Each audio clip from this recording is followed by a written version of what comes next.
Et bonjour tout le monde, j'espère que vous allez bien. Alors aujourd'hui, je vous reprends pour deux, trois petites choses. Déjà, la première, c'est que dans ma vidéo précédente sur le bilan de janvier-février 2021, j'ai dû couper la vidéo parce que, comme d'habitude, je parle beaucoup trop et elle était tellement trop longue que j'ai coupé une partie que vous verrez à la fin de cette vidéo-ci. Et dans cette vidéo, d'ailleurs, j'ai complètement oublié de vous parler d'une de mes lectures de janvier parce que je ne l'avais pas en physique chez moi, je l'ai prêté à ma mère et il m'est complètement sorti de la tête et je pense que je vais le rajouter dans la prochaine vidéo qui sera mon bilan de lecture de mars 2021 parce qu'il est très faible et pour le moment je dirais même qu'il est malheureusement encore plus faible que le février. Donc ça lui fera pas de mal d'avoir une lecture en plus même si ça fait partie de janvier. Vous la découvrirez donc pour le mois prochain. Ceci étant dit, l'une des autres choses, c'est que si vous restez jusqu'à la fin de la vidéo, il y aura une grande annonce, comme le titre le prévoit. C'est principalement une annonce, entre guillemets, pour moi, mais c'est en même temps aussi une explication du pourquoi je suis très peu présente en ce moment sur les réseaux sociaux. Et je m'en excuse. Mais aujourd'hui, comme vous l'avez certainement vu dans le titre, on est là également pour parler de mon bilan du Cold Winter Challenge 2021. Bilan un petit peu mitigé parce que je ne l'ai pas achevé. Je n'ai pas pu aller jusqu'au bout de ce challenge, donc je n'ai pas tout lu. 9 livres sur 15 d'après mon petit carnet. Alors j'ai pris mon petit carnet en main pour pouvoir me rappeler de tous les menus qu'il y avait et de ce que j'avais lu ou pas. Et puis c'est parti. Alors le tout premier menu s'intitulait déjà Magie de Noël et la première sous-partie Under the Mistletoe. Et on devait relire une romance de Noël ou un roman un petit peu feel good. J'avais choisi le Cupcake Café sous la neige de Jenny Colgan. Je vais pas me rééterniser dessus parce que je n'ai pas du tout aimé malheureusement. Pas tant par la plume, mais par l'ambiance absente de féerie de Noël justement j'ai pas retrouvé dans ce livre malheureusement. Donc non, ça l'a pas fait. En plus, c'était la première expérience pour moi d'une romance de Noël. Pas très concluant pour le moment, donc je vous mettrai dans le petit la vidéo où j'en parle, mais non, c'était pas pour moi. Le deuxième sous-menu, c'était raclette, où on devait avoir un livre sur la famille, les amis ou les secrets. Alors moi j'avais choisi Les Fleurs Sauvages de Holly Ringland, et malheureusement je n'ai pas pu le lire, je n'ai pas eu le temps. Tant pis, ce sera pour une prochaine fois. Et j'ai tellement même pas eu le temps de le lire que je me rappelle absolument plus de ce qu'il parle. Donc on passe au troisième et dernier sous-menu de la première catégorie qui s'appelle Danse de la fée dragée, où on devait lire un livre. Oui. Où on devait lire un livre en rapport avec les rêves, l'univers onirique, la fantaisie ou le fantastique. Et j'avais mis Rêver de Franck Tillier. C'est le fameux livre dont j'ai complètement oublié de parler en janvier, parce que je l'ai bien lu, et j'ai oublié de dire que je l'avais lu. Voilà. Vous voyez le poisson doré? Mon surnom. On m'a offert la peluche pour ça, mon boulot. Parce que j'oublie tout. Donc bref, je l'ai lu, c'était, j'ai envie de dire, comme à peu près chaque Franck Tillier que je lis, fabuleux. J'adore la plume de cet auteur, il arrive à faire un thriller à chaque fois qui est prenant dès les premières pages. Je ne sais pas quelle est sa recette magique, mais en tout cas sur moi ça fonctionne super bien, j'adore cet auteur. Donc je vous en parlerai un peu plus dans une prochaine vidéo pour pas vous spoiler tout de suite. Et on passe donc à la catégorie numéro 2, Hiver mystérieux. Et la première sous-catégorie est Yule, où on devait lire de la mythologie, légende et divinité. Alors là, j'avais choisi le livre de Catherine Arden, L'hiver de la sorcière. C'est le troisième tome de sa saga sur un mix entre les contes folkloriques russes et de la fantaisie et du fantastique en fait. Alors ils sont derrière moi, le premier tome c'est L'ours et le rossignol, le deuxième tome La fille dans la tour et donc le troisième tome que j'avais choisi, L'hiver de la sorcière. Coup de cœur intersidéral comme chacun des livres de Catherine Arden que je lis. Fabuleux, cette femme est fantastique. J'aime sa plume, j'aime sa manière d'écrire, sa manière de rentrer dans les détails justement un peu historiques et de les mixer avec un conte. Fabuleux, je vous le recommande à 3000% cette saga. Allez-y les yeux fermés si vous aimez le monde un petit peu fantastique avec les anciens dieux, avec des confrontations historiques, avec des enjeux politiques et religieux. Franchement, c'est féerique cette saga. Elle a réussi à manier le folklore russe avec des grandes batailles historiques. Franchement, c'était parfait. J'ai adoré. Ensuite, le sous-menu Reine des Neiges où il fallait lire quelque chose sur les femmes de pouvoir, du féminisme ou des sorcières. Alors moi j'avais choisi The Midnight Bargain de C.L. Polk. Et je n'ai pas pu le lire malheureusement. J'avais commencé à le lire et par contre je l'avais en version e-book sur ma liseuse. Et il a décidé de planter au bout de 3 pages. Je n'ai jamais pu lire plus que ça. Il revenait systématiquement à la page d'accueil et j'ai jamais pu le lire en fait. Et ça m'a un peu beaucoup saoulée, hein, on va dire. Et tellement saoulée que j'ai dit bon bah ça m'agace, je passe à un autre livre, tant pis.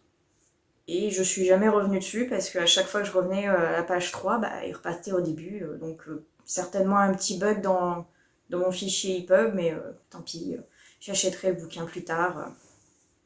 Et je l'ai jamais acheté, et donc je l'ai jamais lu, et donc j'ai pas pu clore cette sous-catégorie malheureusement. Tant pis. La prochaine c'est New Year, New Me, avec métamorphose, transformation et évolution. Et j'avais choisi le tome 2 d'Ice Seed de Alfreda Henry. Et malheureusement, bah, je n'ai pas pu le lire non plus. Et là, c'est parce que seule la version e-book est disponible. Et moi, j'ai acheté le premier tome en version papier et je voulais acheter le second tome pour pouvoir continuer ma série. Et je ne sais pas pourquoi, ils ont décidé de ne pas sortir le second tome en version papier, que en version e-book. Donc, franchement, ça m'embête de payer un e-book en me demandant si après il va falloir que je repaye pour acheter un livre en version papier derrière. Surtout que déjà que la version papier elle n'est pas donnée, alors la version e-book pour avoir quelque chose complètement d'immatériel, ça m'embête un peu. Donc j'attendais de voir s'ils pouvaient sortir la version papier pour pouvoir l'acheter et à ce jour on est au mois de mars et il est toujours pas sorti. Il devait sortir, il est sorti en janvier en e-book, donc je croise les doigts, j'espère vraiment qu'ils vont le sortir en version papier parce que ça m'embêterait d'avoir commencé une collection que je vais pas pouvoir continuer dans le même format, quoi. Donc je croise les doigts très fort pour pouvoir lire ce second tome parce que j'avais vraiment beaucoup apprécié le premier. Alors on passe ensuite à la troisième catégorie qui s'appelle Marcher ensemble dans la neige. Et la première sous-catégorie c'est Reine du Père Noël où il fallait lire quelque chose sur les animaux, la nature et l'écologie. Moi j'avais choisi Préférer l'hiver de Aurélie Janin et malheureusement je n'ai pas eu le temps de le lire lui non plus. C'est dommage parce qu'il avait d'excellents retours sur les critiques. Et malheureusement, il n'est pas très long en plus, hein, il fait 150 pages, je crois, quelque chose comme ça. Et même 150 pages, j'ai pas eu le temps de les lire, malheureusement. Donc. Ensuite, Aurore boréale, où on devait lire quelque chose sur un périple, une aventure ou un voyage. Et j'avais pris le tome 4 du Sorceleur de Andrei Sapkowski. Lui aussi, pareil, dès que je lis un tome du Sorceleur, je suis prise dès les premières lignes dans l'action et dans l'aventure avec Geralt. Fabuleux. Je m'étais dit pourtant, bon, la première saison est sortie sur Netflix, je crois, ou un truc comme ça.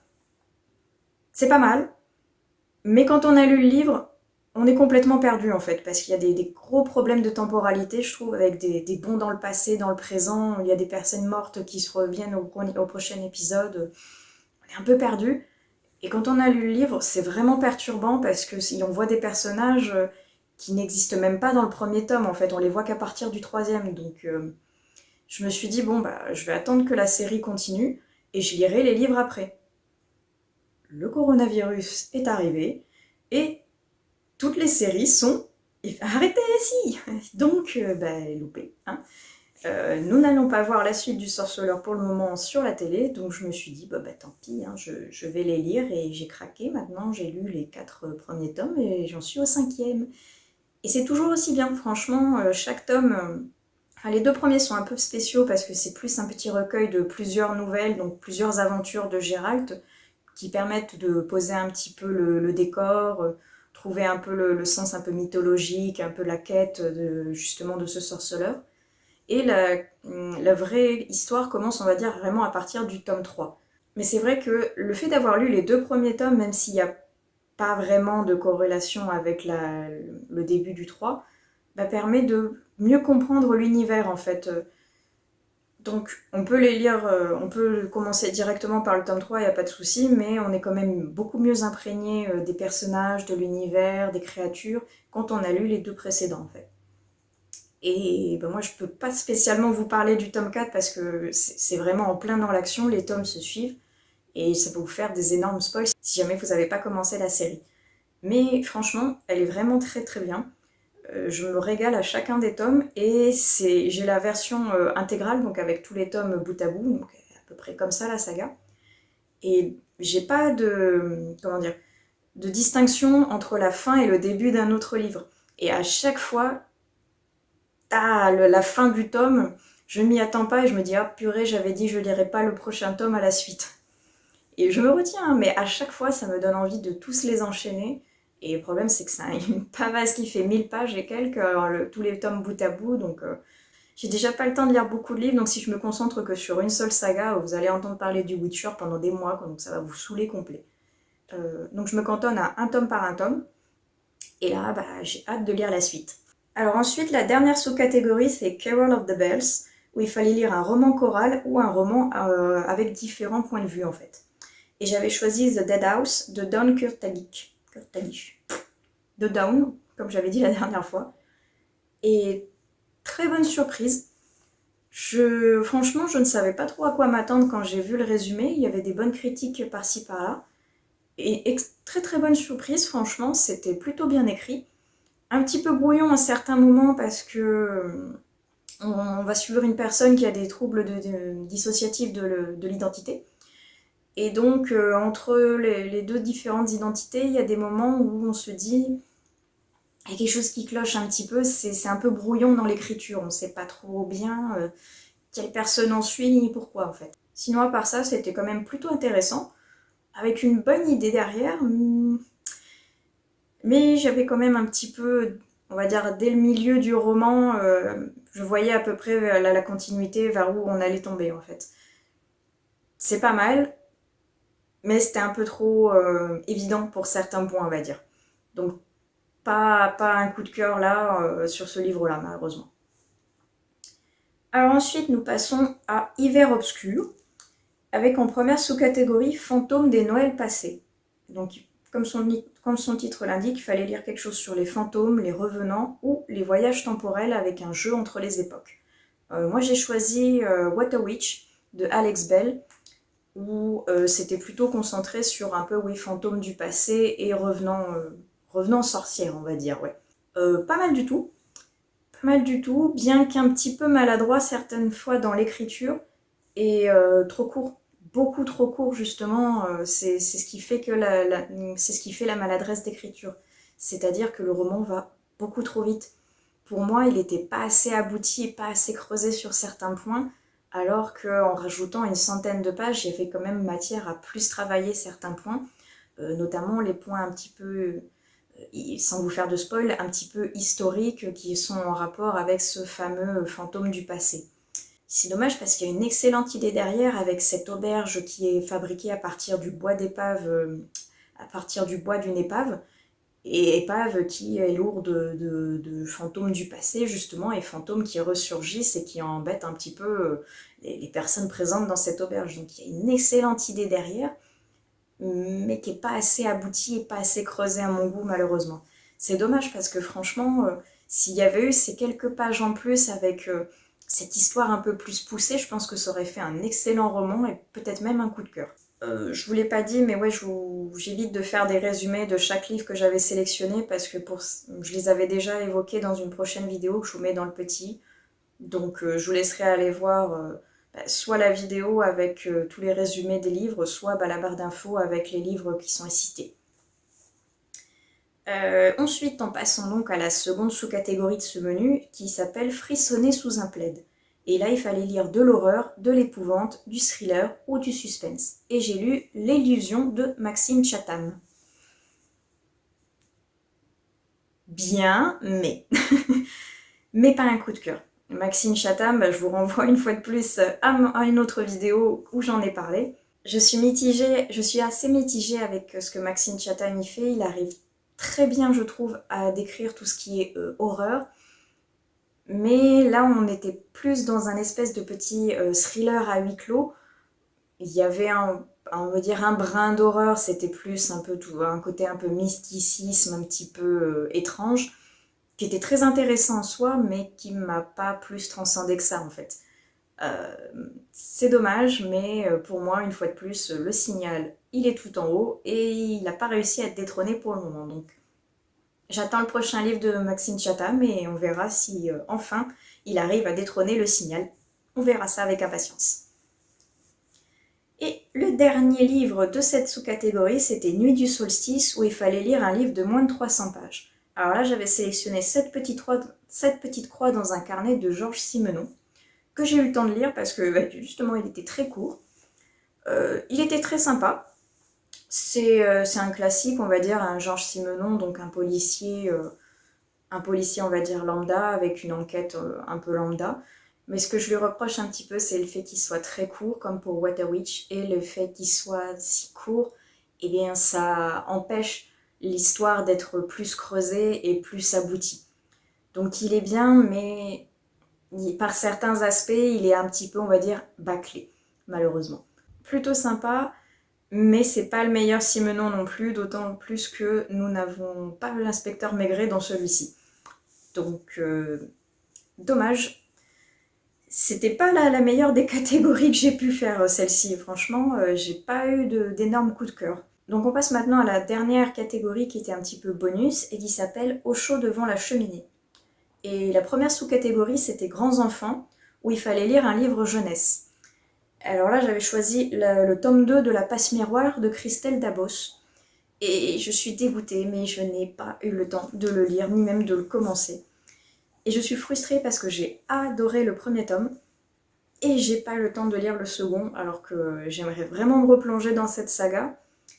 Et j'ai hâte de pouvoir avoir quelques minutes à moi pour pouvoir enfin lire la suite et me replonger dans les aventures d'Ophélie. Le second sous-menu s'appelle Vitrine de Noël et on doit lire un livre graphique, une BD, un manga ou tout autre graphique sur le thème de l'hiver et de Noël. Alors moi j'avais sélectionné la série Fruits Basket de Natsuki Takaya. Et parce que je savais que je les ai déjà tous lus, mais je savais qu'il y avait un tome en particulier qui était sur l'hiver avec notamment la période de Noël. J'ai pas eu le temps de les lire, mais je les avais déjà lus, donc j'ai quand même, on va dire, en mémoire ce qui se passait, donc je les relirai avec plaisir plus tard, quoi. Et la toute dernière sous-catégorie qui va clore le Cold Winter Challenge, c'est Chocolat chaud. Et il fallait lire un livre qui nous fait du bien, un livre un peu cocooning. Et j'avais sélectionné le deuxième tome de Harry Potter en anglais, La Chambre des Secrets. Lui, j'ai eu le temps de le lire, et c'est celui qui m'a permis d'arriver donc à 9 livres sur 15 pour clore ce challenge. Alors 9 livres sur 15, je suis d'accord, c'est pas le meilleur palmarès qui soit, surtout parce que c'est la première fois en plus que je faisais le Cold Winter, donc c'est pas un excellent début. J'ai fait pareil pour le Pumpkin, hein. Je me suis dit c'est un super challenge et je ne l'ai pas fini non plus. Il me reste encore des livres par-ci par-là à lire, donc ils vont venir rejoindre ma palle, une fois de plus, qui ne cesse d'augmenter au fil du temps. Mais c'est pas grave, ça me fait toujours plus de livres à lire. Donc pour conclure sur ce Cold Winter, franchement j'aime beaucoup ce challenge. Je trouve que c'est très intéressant de pouvoir avoir des petits thèmes comme ça et de pouvoir chercher et sélectionner quel livre dans notre bibliothèque va pouvoir correspondre le mieux à telle ou telle catégorie. Je trouve ça très sympa. Et même si celui-ci je n'ai pas réussi à le compléter, bah, je serais ravie de pouvoir reparticiper à une nouvelle édition et en espérant celle-ci pouvoir mener jusqu'au bout. Donc voilà, je pense que j'ai à peu près fait le tour pour ce qui était du Cold Winter Challenge. Et ben, j'arrive au dernier point de cette vidéo en espérant ne pas avoir trop parlé pour pas qu'elle soit trop longue une fois de plus. Vous allez voir à présent donc la partie que j'avais coupée dans la vidéo précédente, c'est pour ça que je n'aurai pas cette tenue là. Et dans cette partie là, ben, il y a une annonce et en même temps une explication du pourquoi je ne suis pas tout à fait présente en ce moment sur les réseaux. Donc je m'en excuse et j'espère revenir très rapidement parmi vous avec plus de lecture parce qu'accessoirement, vu que j'ai pas le temps de lire, fatalement j'ai pas spécialement de quoi filmer pour le moment et vous faire des vidéos avec du contenu parce que je vais pas prendre la caméra juste pour vous parler de ma vie alors que j'ai rien lu, quoi. C'est un peu débile sur une chaîne Booktube. Donc, j'espère très prochainement terminer le livre que je suis en train de lire et pouvoir le compléter avec d'autres. Et en attendant, je vous laisse avec cette partie de la vidéo en espérant qu'elle vous plaira. Outre le fait que donc je travaille énormément, que j'ai pas trop le temps de me pencher un peu plus sur les réseaux sociaux, c'est parce que quand j'ai un petit peu de temps libre, je suis complètement occupée à gérer un grand événement qui va arriver dans quelques mois. Et je pense qu'en vous montrant le livre, vous allez comprendre ce que c'est. Voilà, je pense que le suspense, il n'y en a plus. Je vais donc me marier, oui, dans quelques mois.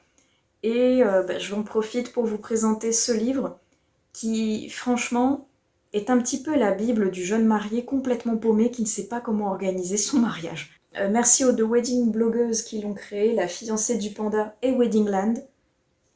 Grâce à vous, je suis moins perdue, on va dire.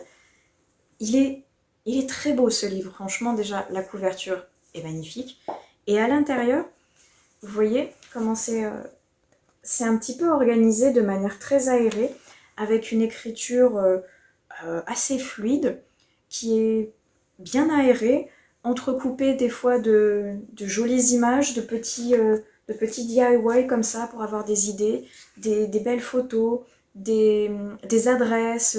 N'importe quel jeune couple qui se sent un peu perdu devrait avoir un espèce de mini-guide comme celui-ci. Franchement, j'étais complètement stressée, on va dire, un petit peu à l'idée de me marier parce que c'est la première fois que je me marie, donc je ne sais pas comment ça se passe. Et je n'ai jamais géré de mariage. Qu'est-ce qu'il faut faire? On a tous des grosses questions, genre où est-ce qu'on le fait? Quand est-ce qu'on le fait? Combien de temps il faut pour avoir des alliances? La robe, est-ce qu'on peut avoir des retouches rapidement? Quel est le prix d'une robe? Est-ce qu'il faut prendre un traiteur? Est-ce qu'on le fait au restaurant? Là, avec le coronavirus, est-ce qu'on peut se marier? Il y a énormément de questions comme ça qui nous taraudent l'esprit. Et on n'a pas spécialement les réponses. Moi, je me voyais pas spécialement embêter ma famille toutes les 4 matins à leur demander « Bon, alors toi, tu t'es marié comment? Comment ça s'est passé? Combien t'as pris d'invités? Est-ce qu'il a fallu faire ceci, cela ?» On essaye d'avoir nos propres idées. Et c'était assez compliqué du point de vue que c'est un gros événement qui arrive. Surtout que moi, il arrive, on va dire... je dirais pas qu'il arrive d'un coup, il était prévu depuis longtemps, on va dire. Mais avec cette magnifique crise sanitaire, c'est assez compliqué de prévoir une date et de pouvoir s'y tenir. Est-ce que l'on va pouvoir la conserver? Est-ce qu'on va devoir la décaler à cause d'un énième confinement? On ne sait pas trop, on est un petit peu dans le flou de ce côté-là. On est aussi également dans le flou avec le nombre de personnes que l'on va pouvoir inviter. Parce qu'il est bien évident qu'avec la crise actuelle, il va être un peu plus restreint, on va faire ça quelque chose d'un petit peu plus familial. Mais ça amène quand même des questions. Je suis un peu émue en vous parlant parce que c'est un petit peu compliqué pour moi de vous parler d'un mariage en étant tout à fait joyeuse. Pas parce que je ne veux pas me marier, hein, au contraire, je suis vraiment ravie de me marier avec mon conjoint. Mais on va dire qu'on précipite un petit peu les choses pour pouvoir se marier, on va dire, rapidement parce que ma mère est malheureusement très malade. Et franchement, je prie pour, même si je ne suis pas croyante, on va dire, j'espère de tout mon cœur qu'on va trouver un remède pour qu'elle puisse aller mieux. Mais honnêtement, je voulais, on va dire, précipiter un peu les choses parce que je ne me verrais pas, on va dire, me marier sans ma mère, quoi. C'est pas possible. C'est pas possible. Moment d'émotion, on ne pleurera pas devant la caméra. Tout va bien. C'est joyeux un mariage, donc il faut rester joyeux. Donc oui, c'est joyeux, mais qu'est-ce que c'est compliqué? Oh, mon Dieu. Je sais pas si parmi vous, il y a des gens qui se sont déjà mariés et qui ont été si perdus que moi pour l'organisation, parce que waouh, incroyable. Tous les trucs qu'il faut arriver à penser, incroyable. Plus, bah, comme je vous dis, je travaille 7 jours sur 7. Pour réussir à gérer un truc en travaillant tous les jours, c'est assez compliqué. Mon conjoint travaille quasiment 7 jours sur 7 lui aussi. Ouh, c'est chaud. C'est très très chaud d'organiser quelque chose comme ça. Mais on va y arriver. Mais pour en revenir à ce livre, il est génial. Il est très beau, il est très très bien construit, bien pensé. Et ben en fait, le fait que ce soit deux ex futurs mariés, on va dire, qui ont créé ce livre avec leurs propres doutes à l'époque, leurs propres interrogations, leurs propres craintes, eh bien on se sent moins seul tout d'un coup. On se dit ah mais elle aussi elle a galéré, elle savait pas combien de temps ça allait mettre pour avoir une robe. Ah mais eux aussi ils se sont demandé combien il fallait compter de bouteilles par personne. Qui se demande ça à un moment dans sa vie, sinon pour organiser un mariage ou une soirée, compter combien de bouteilles il va falloir par personne sans qu'il y en ait trop ou pas assez. Tout un planning. Il est très beau, avec des très jolies idées, que ce soit tant pour l'organisation que pour les papiers à utiliser, que pour des idées à faire soi-même pour une animation ou la décoration ou les fleurs. Il y a énormément de choses très pratiques dedans, comme par exemple en parlant des fleurs. Il y a ce tableau qui est très pratique avec quelle est la période de floraison de telle ou telle fleur, pour pas se retrouver avec, je sais pas, une rose en hiver alors que pas du tout, elle est au mois d'avril. Je dis n'importe quoi, hein, je sais pas du tout quand est-ce que fleurissent les roses, mais vous voyez ce que je veux dire, quoi. Et, et pareil, comment animer une soirée de manière un petit peu festive sans trop dépenser. Et si vous voulez un style champêtre, qu'est-ce que vous pouvez faire vous-même? Si vous voulez un style un peu plus chic, trouver des idées pour un photomaton sympa pour avoir des bons souvenirs. Ce livre est très très riche en bonnes idées, en, en aides précieuses et en feel good, mine de rien. Parce que je sais pas si c'est la police d'écriture qui fait ça, les jolies images qui ont été sélectionnées, le ton qui est très doux, très attachant. Je ne sais pas, je pense que c'est un tout. Mais ce tout fait que quand vous lisez ce livre, eh bien, vous vous sentez bien.